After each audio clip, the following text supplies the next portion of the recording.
Bon, on est, comme vous, bouleversés, catastrophés de ce qui se passe à exactement 3 km d'ici. J'ai écouté les témoignages des jeunes exilés que vous nous rapportez, Arnaud, avec beaucoup d'émotion. Ils sont effectivement environ 70 jeunes migrants à camper ce soir dans ce parc près de la Deule. Cette nuit, il va faire 6 degrés sous la tente. Je porte, et tout notre groupe Faire respirer l'île porte, le principe d'une solidarité inconditionnelle envers les personnes en grande précarité, quelle que soit leur origine. Malgré l'élan de solidarité des habitants, des paroisses, des associations, des restaurateurs du Lille Food Festival dont vous parliez, que nous saluons, nous sommes évidemment 100% d'accord avec vous, qu'ils logent là, comme ça, depuis des mois. C'est une violation manifeste de la dignité humaine. Qui peut vouloir cela pour eux? Qui peut vouloir les accueillir de la sorte? Les laisser s'installer là, je n'ai pas peur de le dire, c'est de la solidarité mal placée. S'ils sont mineurs, ils n'ont rien, mais alors rien à faire sous ces tentes. Ils sont pris en charge par la protection de l'enfance, par les équipes du département du Nord, avec les difficultés qu'on connaît, avec les chiffres qui explosent, mais s'ils sont mineurs, ils n'ont rien à faire là. S'ils sont majeurs, ce sont les règles de l'asile et de l'hébergement d'urgence qui s'appliquent. Dans ces tentes, les services du département que nous avons interrogés hier soir ont été clairs. Tous ont été évalués adultes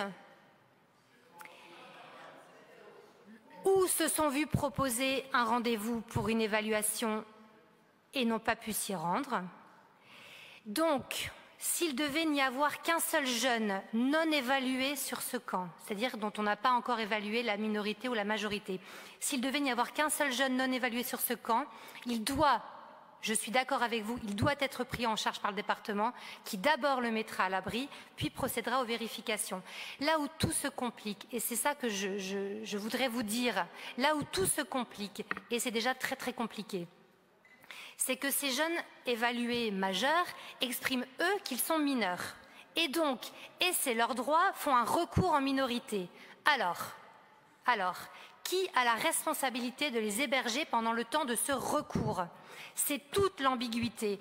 Évalués majeurs, ils ne relèvent plus de la protection de l'enfance et des foyers pour enfants. Et ceux qui disent être mineurs, ils ne peuvent pas être accueillis par l'État qui n'accueille que les majeurs. Il y a là, en tout cas, c'est notre compréhension du sujet, d'un sujet complexe.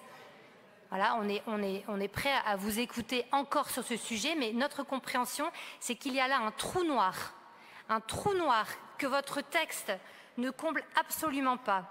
Je ne crois pas que tirer à boulet rouge sur vos partenaires principaux que sont le département du Nord et monsieur le préfet arrange quoi que ce soit.